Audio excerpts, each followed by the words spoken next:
Hi viewers, welcome to our channel. ప్రస్తుతం మనతో పాటు ప్రముఖ పొలిటికల్ అనలిస్ట్ అంకమరావు గారు ఉన్నారు. వారితో ఒకసారి మాట్లాడారు. సార్ నమస్కారం. సార్ నిన్న మరి కూటమికి సంబంధించిన మేనిఫెస్టో రిలీజ్ చేశారు. మరి మీకు ఎలా అనిపించింది ఆ మేనిఫెస్టో? అలాగే దీని చుట్టూ చిన్న ఒక కాంట్రవర్సీ అయితే క్రియేట్ అయింది. అంటే మోదీ గారి ఫోటో లేకపోవడం అనేది, అంటే బీజేపీకి మేనిఫెస్టో ఇష్టం లేదు, అందుకే పురంధరేశ్వర్ గారు కూడా అటెండ్ అవ్వలేదు అని చెప్పేసి వైసీపీ అయితే భారీ ఎత్తున ప్రచారం చేస్తుంది. మరి దాని గురించి ఏం చెప్తారు? సిద్ధార్థనాథ్ సింగ్ గారు ఎవరు? బీజేపీ చీఫ్, ఆంధ్ర రాష్ట్ర పరిశీలకుడు కదా. అంటే ఆయనకు సంపూర్ణ హక్కులు ఆయనకు ఉంటాయి కదా. ఆయన మాట్లాడాడు కదా, చాలా స్పష్టంగా కూడా మాట్లాడాడు కదా. ఇక దాని గురించి అవాకులు చెవాకులు పేలేవాళ్ళ గురించి మనం ఏం మాట్లాడదాం? పురంధేశ్వర్ గారు రాలేదు, భారతీయ జనతా పార్టీ వాళ్ళు దానికి ఆమోదం తెలపలేదు.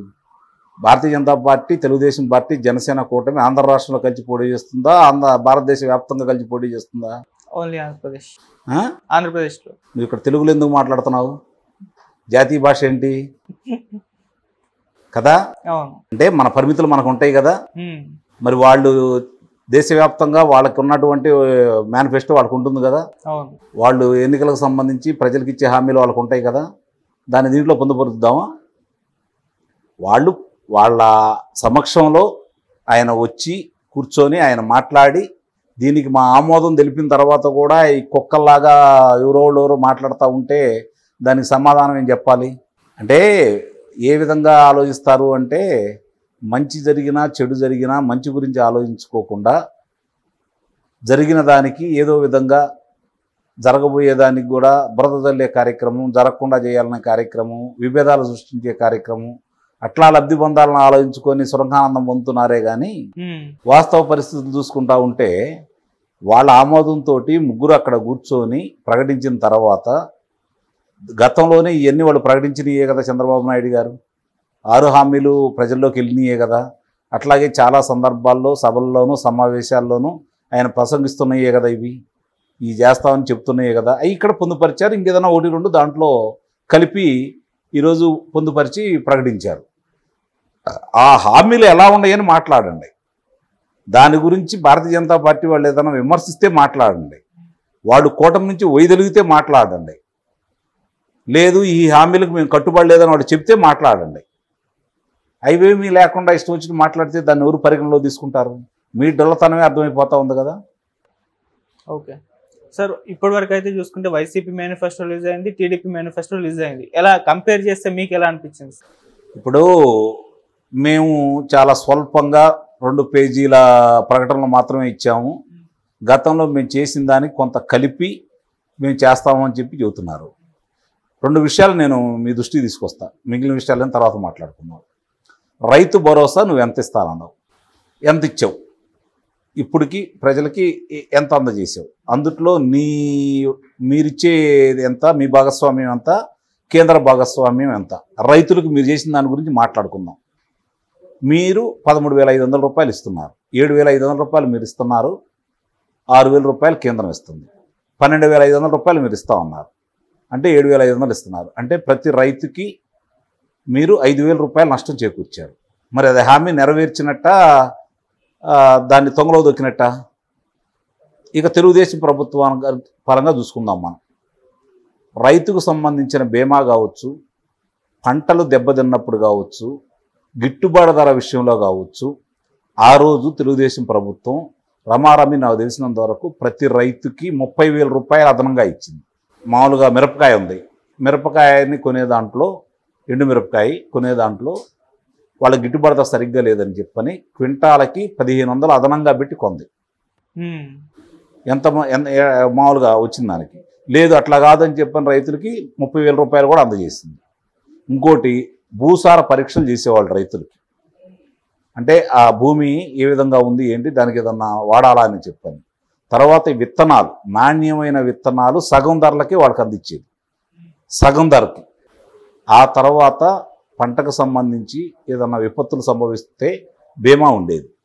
లేదు ఈ మిరప పంటలు వీటికి సంబంధించి వాటిని కప్పెట్టుకోవడానికి టార్పాల్ పట్టలు ఇచ్చేది, తైవాన్ ఇంజన్లు ఇచ్చింది. ఇవన్నీ కూడా రాయితీలతో ఇచ్చిందే కదా. ట్రాక్టర్లు రాయితీలతో ఇచ్చింది. వీటన్నిటికంటే కూడా మెట్ట ప్రాంతం వాళ్ళకి ముఖ్యంగా మెట్ట ప్రాంతం వాళ్ళకి బిందు సేద్యాన్ని, ముఖ్యంగా రాయలసీమకి, ఆయన ప్రాంతానికి, ఇది జగన్మోహన్ రెడ్డి గారి ప్రాంతానికి ఈరోజు 49 స్థానాలు ఇచ్చిన అదే రాయలసీమ ప్రాంతానికి బిందు సేద్యం ద్వారా ఎస్టీలకి, ఎస్సీలకి 100% రాయితీలతోటి, మిగిలిన వాళ్ళకి 90% రాయితీలతోటి చెరువులు దోమించేసి ఈ బిందు సేద్యానికి అందరికీ ఆ రోజు ఇవ్వటం కూడా జరిగింది. నువ్వు వచ్చిన తర్వాత దాన్ని ఆపేసావు కదా. రైతులకు మేలు చేసావా, కీలు చేసావా? ఈరోజు హార్టికల్చరల్ డెవలప్ చేసినందువల్ల రాయలసీమ నుంచి ప్రత్యేక రైల్లో ఢిల్లీకి వెళ్తున్నాయి. మరి అభివృద్ధి చేశాడా చంద్రబాబు నాయుడు గారు? నువ్వు అభివృద్ధి చేసావా? దీనివల్ల రైతు ఎంత లబ్ధి పొందాడు? ఈరోజు నాకు తెలిసి ప్రతి రైతు జగన్మోహన్ రెడ్డి గారి వల్ల ఈ 5,000 నుంచి 5 సంవత్సరాలంటే 25,000, 30,000 కాడికి 1,50,000, అంటే 1,75,000 ఈ రాయితీల వల్ల ఇవన్నీ లెక్కేసుకుంటామంటే ప్రతి రైతు సుమారు 3 లక్షల రూపాయలు జగన్మోహన్ రెడ్డి వల్ల నష్టపోయారు. కాకపోతే నువ్వు ప్రచారం చేసుకుంటున్నావు, చంద్రబాబు నాయుడు గారు ప్రచారం చేసుకోలేదు. అంతే కదా తేడా. అవును. కాబట్టి నీ హామీలేంటి, వాళ్ళ హామీలేంటి, నిన్ను ఎందుకు నమ్మరు, ఆయన ఎందుకు నమ్ముతారంటానికి దీనికి ఉదాహరణ. అలాగే రైతు రుణమాఫీ 50,000 రూపాయల లోపు అందరికీ రైతు రుణమాఫీ చేశాడు కదా. తర్వాత 1,50,000 పెట్టుకొని దాంట్లో 5 విడతలుగా ఇద్దామని చెప్పిన ఆర్థిక పరిస్థితి వల్ల 3 విడతలు చెల్లించాడు కదా. లబ్ధి పొందారు కదా. 3 విడతలు రైతులు తీసుకున్నారు కదా. మిగిలిన 2 విడతలకు కూడా ధనాన్ని పోగు చేసి కోశాధికారంలో పెట్టాడు కదా. అవును. మరి మీరు వచ్చి ఎల్వి సుబ్రహ్మణ్యం గారు వచ్చి అది ఇవ్వకుండా చేశాడు కదా ఆ రోజు. ఆ ధనమే కదా మీరు ఇప్పుడు చాలా మందికి ఇస్తుంది. మరి రైతులకి చంద్రబాబు నాయుడు గారు మేలు చేశారా, మీరు మేలు చేశారా? యువత తీసుకుందాం, ప్రత్యేక హోదా తీసుకొస్తా అన్నావు. ప్రత్యేక హోదా వస్తేనే రాష్ట్రానికి సంజీవిని అన్నావు. నేను వస్తే ప్రత్యేక హోదా తీసుకొస్తా అన్నావు. నీకు 151 మంది శాసనసభ్యులను ఇచ్చారు, 22 మంది లోక్సభ సభ్యులను ఇచ్చారు. ఏం తీసుకొచ్చావు నువ్వు ఇప్పటి వరకు? ఎందుకు తీసుకురాలేదు ప్రత్యేక హోదా? ఇప్పుడు తీసుకురాని రేపు పొద్దున నేను ఏమి తీసుకొస్తావు? అదే యువతకి చంద్రబాబు నాయుడు గారు పరిశ్రమల ద్వారా తీసుకొచ్చిన పరిశ్రమల ద్వారా ప్రభుత్వ ఉద్యోగాలు కావచ్చు, పరిశ్రమలు కావచ్చు, నీకు రమారమే 5,13,000 మందికి ఉద్యోగ కల్పన జరిగిందని స్వయాన మీ గౌతమ్ రెడ్డి గారు, దివంగత పరిశ్రమల శాఖ మంత్రి గారు శాసనసభ సాక్షిగా చెప్పారు కదా. మరి ఈరోజు మీరు ఎంతమంది చేశారు? ఎందుకు డిఎస్సి ప్రకటించలేదు? మీరు రాంగంలోనే అన్నీ చేస్తామని హామీ ఇచ్చారు కదా. 2,30,000 ఉద్యోగాలు ఖాళీగా ఉన్నాయి, వాటిని భర్తీ చేస్తా ఉన్నారు కదా. ఇంతవరకు ఎందుకు చేయలేకపోయారు? ఒక అధ్యాపకుని కూడా ఎందుకు నియమించలేకపోయారు? మరి ఇవన్నీ మీరు యువకులకు మేలు చేశారా, కీడు చేశారా? వాళ్ళకి నిరుద్యోగ వృత్తి చంద్రబాబు నాయుడు గారు ఇచ్చారు కదా, మీరు ఎందుకు ఇవ్వలేకపోతున్నారు? ఇవన్నీ కూడా మీది గతంలో తెలుగుదేశం ప్రభుత్వం వాళ్ళు చేసిన దాని గురించి వ్యత్యాసం ఆలోచించుకుంటా ఉన్నారు. అవును. మీరు ఎలా ఇస్తారంటే నువ్వు ఎలా ఇచ్చావు? అప్పులు చేసి ఇచ్చావు. ఆయన సంపద సృష్టించి ఇస్తాడు. కాబట్టి వ్యత్యాసం ప్రజలు ఆలోచించుకుంటున్నారు. ముఖ్యంగా మహిళాంతలు ఏం ఆలోచించుకుంటున్నారంటే మద్యపాన నిషేధం చేస్తా అన్నావు, మా ఇల్లు గొలా చేశావు. మద్యపాన నిషేధం గురించి చెప్తా. ఒక ఇంట్లో ఒక వ్యక్తి మద్యపాన నిషేధానికి అలవాటు పడిపోతే, చీప్ లిక్కరే తాగితే, రోజుకు ఒక క్వార్టర్ కాడికి తాగితే నువ్వు అదనంగా 150 రూపాయలు వాళ్ళ దగ్గర వసూలు చేస్తున్నావు. అంటే నెలకి 4,500 రూపాయలు నువ్వు వసూలు చేస్తున్నావు. అమ్మఒడి పథకానికి సంవత్సరానికి ఇచ్చేది 18, వీళ్ళకి ఇచ్చేది ఎంత? 54,000 అదనంగా నీకు చెల్లిస్తున్నారు. 54,000 నువ్వు ఇచ్చేది 15,000, అంటే ఇంకా 39,000 నీకు వీళ్ళ దగ్గర నుంచి అదనంగా తీసుకుంటున్నావు కదా. ఇంటి పన్ను పెంచావు కదా, చెత్త పన్ను వేసావు కదా, ఆస్తి పన్ను పెంచుకుంటూ వస్తున్నావు కదా. ఇవన్నీ చాలదన్నట్టు విద్యుత్ ధరలని నువ్వు ఇప్పుడు 10 సార్లు పెంచావు కదా. రవాణా ధరలను పెంచావు కదా, వాహనాల మీద, ఆర్టీసీకి సంబంధించి. మరి ఇవన్నీ నువ్వు పెంచితే ఎంత కూలిపోయింది ఈరోజు ఒక మహిళ? నువ్వు ఇచ్చిన తైలాలు ఎంత, నువ్వు తీసుకుంటుంది ఎనికి తీసుకుంది ఎంత? ఇవన్నీ గమనించుకుని ఉంటారా? ఈరోజు నాసిరకం మద్యం వల్ల ఏ ఆసుపత్రికి వెళ్ళినా కూడా 100 మంది అక్కడ రోగులు ఉంటే అందుట్లో 70-75 మంది ఈ మద్యం, నాసిరకం మద్యం తాగినందువల్ల లివర్ పోయిన వాళ్ళు, కాలేయాలు పోయిన వాళ్ళే కదా కనపడుతుంది అక్కడ. మరి ఇవన్నీ నీ వల్ల మేలు జరిగిందా, కీడు జరిగిందా? ఈరోజు ఆంధ్ర రాష్ట్రంలో వ్యవసాయం అంటే గంజాయుధం చేసావు కదా నువ్వు. ఇవన్నీ గమనించాలనుకుని నాది గొప్పగా ఉందని చెప్పుకుంటే పోనీలే. నీ గొప్పగా ఉందని నువ్వు అనుకుంటే దానికి ఆమోదం తెలిపేవాళ్ళు నీకు ఓట్లు వేస్తారు, లేదన్నాళ్ళు వ్యతిరేకంగా ఓట్లు వేస్తారు. దానికి ఇంకా సంకల్గుద్దుకోవాల్సిన పనే ఉంది. ఓకే సార్ ఇప్పటికి కూడా సజ్జల గారు ఒక ప్రెస్ మీట్ లో మద్యపాన నిషేధం అనేది జగన్ గారి కళ అని చెప్పేసి చెప్తున్నారు. మరి ఇప్పటివరకు ఆ కళ ఎందుకు నెరవేరలేదు? మరి ఇక మీదటైనా ఫ్యూచర్ నెరవేరే ఛాన్స్ ఉందా? కళే కదా, కళ ఎప్పుడు కలగానే ఉంటాయిగా. Okay sir. సరే, ఇటు కేసీఆర్ గారు అంటే చంద్రబాబు నాయుడు గారు ఎన్డీఏ కూటమిలో చేరడం పైన ఆయన రియాక్ట్ అయ్యారు. సో దేశంలో కేంద్రంలో సంకీర్ణ ప్రభుత్వం ఏర్పడుతుంది, బీజేపీకి 200 సీట్లకు మించి రావు. సో ఎన్డీఏ కూటమిలో చేయడం అనేది చంద్రబాబు గారికి కాస్త నష్టం వాటిల్లే ఛాన్స్ ఉంది, ఆయన నష్టపోతారు అని అంటున్నారు. మరి దీనిపై మీ ఒపీనియన్ ఏంటి సార్? ఇప్పుడు ఆయన ఓడిపోయి ఉన్నారు, అధికార పీఠం కోల్పోయింది, మళ్ళీ 5 సంవత్సరాల దాకా అధికారం వచ్చే పరిస్థితి కనపట్టలేదు. సరే, ఆయన మధ్య చెప్పాడు, వాళ్ళందరూ మాకు కాంగ్రెస్ పార్టీలో వాళ్ళందరూ మాతోటి మాట్లాడుతూ ఉన్నారు, మళ్ళీ ఈ ఎన్నికలు అయిపోయిన తర్వాత, సార్వత్రిక ఎన్నికలు అయిపోయిన తర్వాత మేమే అధికారంలో రాబోతున్నాం అని చెప్పి ఆయన కళ్ళగంటానే ఉన్నాడు.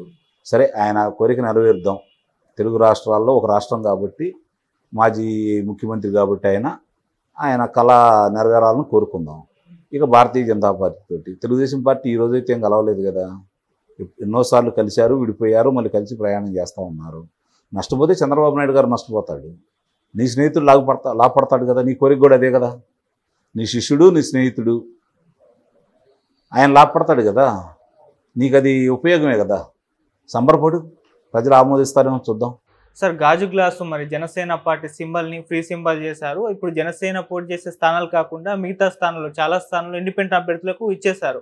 మరి దీనివల్ల కూటమికి అయితే అంటే ముఖ్యంగా టీడీపీకి అండ్ బీజేపీకి అయితే చాలా నష్టం వాటిలే ఛాన్స్ ఉంది. మరి దీన్ని ఎలా హ్యాండిల్ చేస్తారు? మీరు ఒపీనియన్ ఏంటి సార్ దీనిపై? గతంలో చాలా చోట్ల స్వతంత్రంగా పోటీ చేసిన వాళ్ళు గెలిచారు. చాలా ప్రదేశాల్లో అప్పుడు తెలుగుదేశం పార్టీ కావచ్చు, కాంగ్రెస్ పార్టీ కావచ్చు, సరైన సమయంలో వాళ్ళకి గుర్తులు రానందువల్ల, అంటే అధికారికంగా వీళ్ళు మా అభ్యర్థులు అని చెప్పని పార్టీ ప్రకటించినటువంటి పత్రం వాళ్ళకి సమర్పించినందువల్ల చాలామంది గుర్తులు లేని సాట కూడా గెలిచిన సందర్భాలు ఉన్నాయి. ఇప్పుడు ప్రజలు ఒకటే అనుకుంటున్నారు, తెలుగుదేశం పార్టీ, జనసేన, భారతీయ జనతా పార్టీ కూటమికి, తెలుగుదేశం పార్టీ జనసేన కూటమి కలిసినప్పుడు దానికి విపరీతమైన ప్రజాదరణ వచ్చింది. భారతీయ జనతా పార్టీ వచ్చి కలిసినప్పుడు కొంచెం ఆలోచించారు. ప్రధాని గారి సభ అయిపోయిన తర్వాత కొంచెం నిరుత్సాహం వచ్చిన మాట వాస్తవమే. ఒక వారం రోజులు మదన పడ్డారు. కానీ ఎన్నికల రణక్షేత్రంలో దిగిన తర్వాత ప్రజలందరూ ఏమనుకుంటున్నారంటే, మనం గనక ఈ కూటమికి వ్యతిరేకంగా ఓట్లు వేస్తే అంతిమంగా లబ్ధి పొందేది జగన్మోహన్ రెడ్డి గారు కదా, వేస్తే జగన్మోహన్ రెడ్డి గారికి కదా వేయాల్సింది. కాబట్టి దానివల్ల మనం సాధించేది ఏంటి, రాష్ట్రానికి ఉపయోగం ఏంటి, రాష్ట్రంతో జరుగుతున్నటువంటి నష్టాలు ఏంటని దృష్టిలో పెట్టుకునే వాళ్ళు ఇవన్నీ మర్చిపోయి ఈ కూటమికి ఓట్లు వేయాలని నిర్ణయించుకున్నారు. గ్లాసు గుర్తు కేటాయించారు కాబట్టి సహజంగా జనసేన పార్టీ వీరాభిమానులు ఉంటారు కదా కొంతమంది, వాళ్ళు ఆ గుర్తు మీద ఓటు వేయచ్చు. దానివల్ల నష్టం జరగట్లేదని అయితే నేను చెప్పను. కానీ ఆ నష్టం ఓటమి దిశగా తీసుకెళ్లేంతగా ఉండదని అయితే నేను భావిస్తున్నాను. కారణం ఏంటంటే ఈ తడవ 60-65% పైన కూటమికి ప్రజలు ఆమోదం తెలపబోతున్నారు.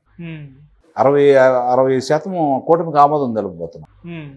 ఆ పరిస్థితుల్లో ఈ గ్లాస్ గుర్తు కనపడితే దానికి ఓట్లు వేస్తారని అయితే నేను భావించట్లేదు. ఎందుకంటే ప్రచారం చేసుకుంటారు కదా, అక్కడ బలంగా ఎక్కడన్నా ఉండి గ్లాస్ గుర్తే అని చెప్పి నేను నిర్ణయించట, ఒక 1000-2000 తేడాతో ఎక్కడన్నా ఓడిపోయే పరిస్థితిలో ఉంటే వాళ్ళకి 3-4 ఓట్లు ఇట్లా అట్లాంటి శాతం ప్రభావం చూపొచ్చు. అలా నువ్వు నేనన్నట్లు పోటీ పడే స్థానాలు ఉన్నాయి అయితే నేను భావించట్లేదు. ఓకే సార్, దీని తర్వాత మన ఈసీ పైన చాలా ఆరోపణలు అయితే రావడం చూస్తున్నాం. ఇంకా జగన్ గారి కంట్రోల్లోనే ఉంది. ఇండిపెండెంట్ అభ్యర్థులకు అయితే గాజు గ్లాస్ ఎందుకు, వేరే గ్లాస్ ఇచ్చినా, వేరే ఏ గుర్తు ఇచ్చినా పర్లేదు, అయినా గాజు గ్లాస్ ఎందుకు ఇచ్చారు, ఇటువంటి క్వశ్చన్స్ అయితే రైజ్ అవుతున్నాయి. మరి ఇప్పటికి కూడా ఈసీ జగన్ గారి కంట్రోల్లో ఉంది అని అంటారా సార్? ముందుగా వాళ్ళు ప్రకటించారు మొన్న, ఇది పవన్ కళ్యాణ్ గారికి గాజు గ్లాసు, జనసేనకి అని అన్నారు. అయిన తర్వాత మార్చారు అంటే ఇక్కడ ఈసీ వాళ్ళకంటే కూడా వాళ్ళు చెప్పారు, అమలు చేయాల్సింది అధికారులు ఇంకా జగన్మోహన్ రెడ్డి గారు చెప్పు చేతల్లోనే ఉన్నారు. దానికి కారణం ఏంటంటే సిఎస్ గారు మార్చకపోవటం, ఆయన వాళ్ళకు అనుబంధంగా ఉన్న వాళ్ళందరినీ 4 నెలల నుంచి వాళ్ళు తెలివిగా వాళ్ళ మనుషులందరినీ అట్లా నియమించుకోవటం వల్ల జరిగినటువంటి పరిణామాలు. కేంద్ర ఎన్నికల సంఘం దీని గురించి దృష్టి పెట్టి ఈ అధికారులందరి మీద చర్యలు తీసుకుంటే బాగుంటుంది. ఇప్పుడు చేతులు కాలేక ఆకులు పట్టుకోవాల్సిన పరిస్థితి ఏర్పడుతుంది. కాకపోతే ఏంటంటే మిగిలిన వాళ్ళందరూ ఇప్పుడు వైఎస్ఆర్సీపీ పార్టీ ఏం చేసిందంటే నిప్పుల్లో చేయి పెట్టింది, ఏళ్ళన్నీ కాలిపోయినాయి. వీళ్ళు ఏంటంటే అట్లా పోయారు, చిన్న చొరకబడింది కాబట్టి వీళ్ళకి గాయం అనేది వాళ్ళకేం చేతులు తీసేయాల్సిన పరిస్థితి. అదే జరిగింది. అంతకంటే పెద్దగా దీనివల్ల నష్టం జరిగిద్దని అయితే నేను అనుకోను. కానీ ఎంతో కొంత అంత ప్రభావం అయితే ఉంటుంది. 10 ఓట్లు పోయినా, 100 ఓట్లు పోయినా, 1000 ఓట్లు పోయినా పోయినట్టే కదా. దాని ప్రభావంతో ఓడిపోతే ఇది ఈ ప్రభావమే కదా. 175లో 18 అంటే 157. 157 స్థానాలు తెలుగుదేశం పార్టీ, జనసేన కూటమి గెలిచింది. అవును. ఓకే సార్, కేంద్రం యాక్షన్ తీసుకోవాలంటున్నారు. మరి కేంద్రంలో మరి బీజేపీ అధికారంలో ఉంది. ఇప్పటివరకు ఎందుకు మరి దీని పట్ల పెద్ద స్పందించలేదు, ఎందుకు ఇన్వాల్వ్ అవ్వలేదు, మీ ఒపీనియన్స్? అంటే దాని గురించే కొంచెం ఆలోచిస్తున్నారు జనం కూడా. అవును, వీళ్ళు మనస్ఫూర్తిగా కలిసి చేస్తున్నారా, లేకపోతే ఇంకా జగన్మోహన్ రెడ్డి గారికి అనుకూలంగా ఉన్నారంటే కొంచెం ఇబ్బందికరంగానే ఉంది ఆ ఆలోచన. కానీ దీన్ని మర్చిపోయి ఉండా సరే ముందు తెలుగుదేశం పార్టీ అభ్యర్థులు ఉండసాట, జనసేన అభ్యర్థులు ఉండసాట సంపూర్ణంగా గెలవాలని నిర్ణయానికి వచ్చారు. ఇద్దరు కలిపి 165 స్థానాల్లో ఉన్నారు కాబట్టి నాకు తెలిసి 161 స్థానాల దాకా తెలుగుదేశం పార్టీ, జనసేన కూటమి గెలిచిద్దని అయితే నేను భావిస్తాను. ఓకే సార్, ఇవాళ మరి కోర్టులో పిటిషన్ కూడా వేశారు జనసేన పార్టీ వాళ్ళు, అది కోర్టులో నడుస్తూ ఉంది. మరి ఏమన్నా వీళ్ళకి ఫేవర్గా వచ్చే ఛాన్స్ ఏమన్నా కనిపిస్తున్నాయి ఈ టైంలో? అంటే ఎమ్మెన్యే స్పందించాలి, గుర్తులు కూడా కేటాయించారు కాబట్టి మరి కేంద్ర ఎన్నికల సంఘానికి అయిపోయిన తర్వాత చూద్దామంటారు, ఏమంటారో తెలియదు న్యాయస్థానం. ఓకే, ఈరోజే దాని గురించి ఏదో వివరణ వచ్చిందని అయితే నేను భావిస్తున్నాను. Okay sir, thank you so much. Thank you.